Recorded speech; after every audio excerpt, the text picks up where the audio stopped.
So I have officially caught up with Reincarnated as a Slime Season 2, and I am spoiler-free. I don't know what's gonna happen after the latest episode, and I gotta say, at this point, Rimuru, he's becoming a lot like Ainz from Overlord. There is obviously some differences between the characters, which I'll go over in this video, but even then, though, just seeing Rimuru go down like a spiral similar to Ainz is fascinating, and I'm looking forward to seeing where the story is wanting to take that with Rimuru's character. But anyways, before I go any further, I would like to say that this video is sponsored by Skillshare. Skillshare is an online learning community packed with classes, real projects, and creative folks of all types. You have a class about creating your first 3D character in Blender, which is something I've truly always wanted to try doing. Or a class about sketching, inking, and color essentials. And I know for a fact I could definitely use this class, because the best I can currently do with my current skills is draw this stickman figure. So I'm definitely going to be having to take a peek at this class right here. However, something I am currently invested in is the Adobe Photoshop section. And the reason for this is because I use Photoshop every single day. Every time I make a video, and even for this video right here, I am using Photoshop to make thumbnails. And being able to learn about a program that I use all the time is something that makes me truly invested, and I'm happy that Skillshare is giving me this chance to be able to actually dive into this. And if you want to learn more about these programs and kind of how I make my own thumbnails as well, then you can look at the classes that's in the Adobe Photoshop section yourself. Also, the first 1,000 people to click the link below will get a free trial Skillshare's premium membership, so I would like to once again thank Skillshare for sponsoring this video. So anyways, getting on to the topic at hand, Reincarnated as a Slime Season 2 was quite the binge. Like, I was behind quite a few episodes. Like, I stopped watching it after 2 to 3 episodes for this season of Season 2, and I was just letting episodes build up. I don't really have a reason for it, I can't explain myself, I was letting episodes pile up. And I sat down and just started watching it. And I got to the episode of just the ransacking of the city. Like, did that just happen? Like, did that really just happen in Reincarnated as a Slime? Because, let's be honest here, the series has had some very deep themes in the past. Yes, like if you look at the whole lore, you know, the orc lore or whatever we had in Season 1, well, we know that there were some deeper themes, especially with how, you know, Rimuru obtained gluttony, and how, you know, he also obtained his human form. We've seen some deeper and darker aspects to the story kind of, you know, established already.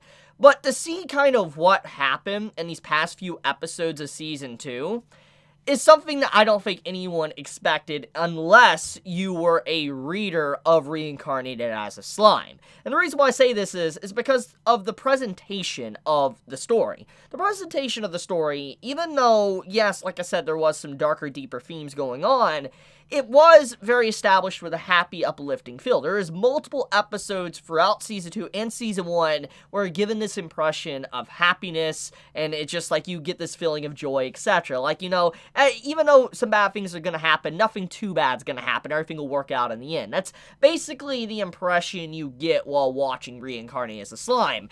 But then the episode happens where one of the rival, you know, countries to Tempest arrive to stir up some problems and create havoc in the middle of the city, which in turn causes it to where everything that Rimuru believed ended up, you know, backfiring against him. He was like, oh, we are friendly monsters. We are individuals that just want to, you know, be not hunted down by monster hunters, etc. We want to establish a training center for everyone around.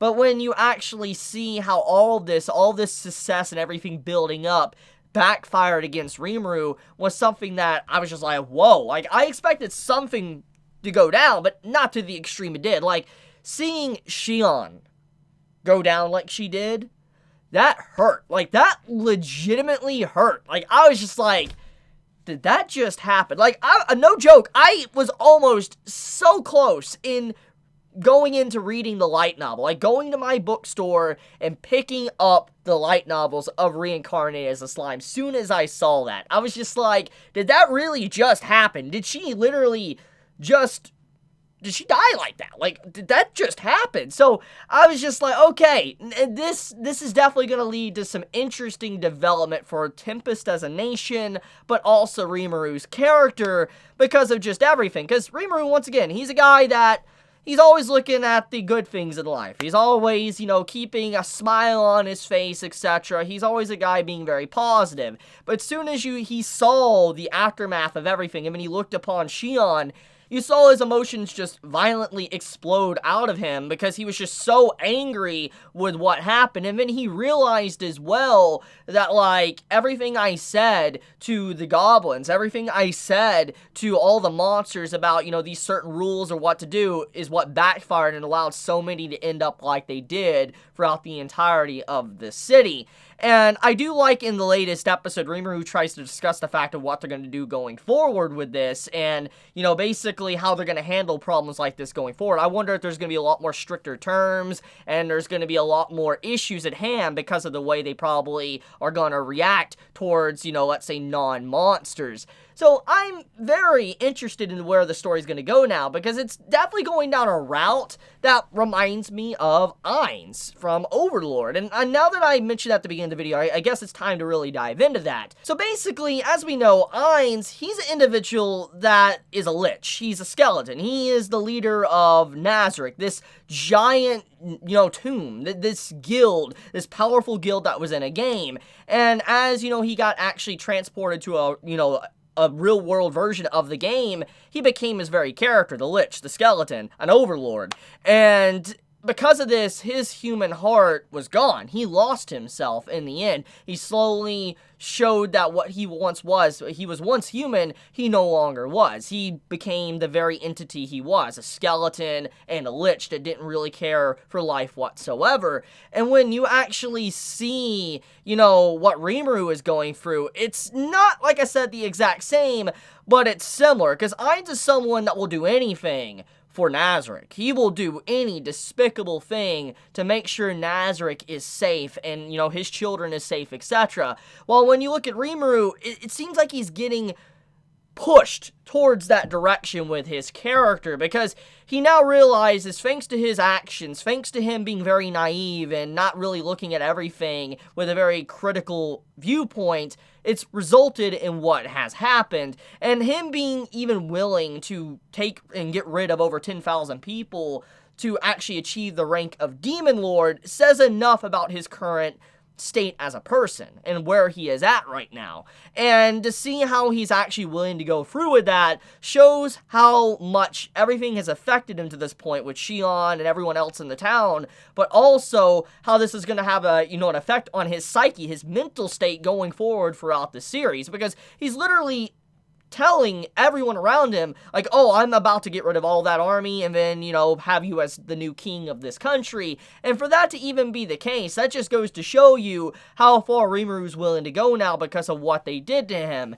And so, yeah, I really think that the current events going on in Reincarnated as a Slime is just super fascinating, because it's like, this is what the series has technically been building up for. If you really look at everything up to this point, go back to Season 1, and look at the creation of a village, and, the growth of the village, and all that, and how many people joined it, everything has been building up for this very moment. And now, the entirety of Tempest, this city, is actually being tested. Will they be someone to roll over and basically give up to those around them? Or will they stand strong and say, look, we want peace, but if you're willing to trample on us, we are going to fight back. We are not going to let you just come at us and, us just to roll over. We will fight back. And I do like this stance, and I'm just very curious now where the story wants to take this. How far is the writer willing to push where the story is at right now? And is the characters that effectively did end up dying within Tempest, are they actually going to get resurrected by, Rimuru becoming a Demon Lord? Or if they are not, what's that going to do to him? Honestly, I'm very excited about that element as well, because hypothetically, if they don't come back, I feel like that would just send Rimuru even more into a darker state, because he went so far to become a Demon Lord and to save them basically for nothing. So I do wonder what that would also do to him if they do not come back. Now that would be an interesting twist.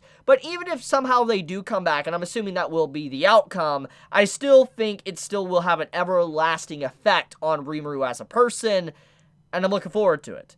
So yeah, I'm excited to talk more about this series now. I can't wait to talk about the latest episode when it comes out and see kind of what Rimuru is going to do to the opposing, faction against him, and how is he going to handle the other demon lord that's been kind of setting everything up. Clayman constantly setting things up behind the scenes and having spies infiltrate Tempest and all that. I wonder what he's going to do about that.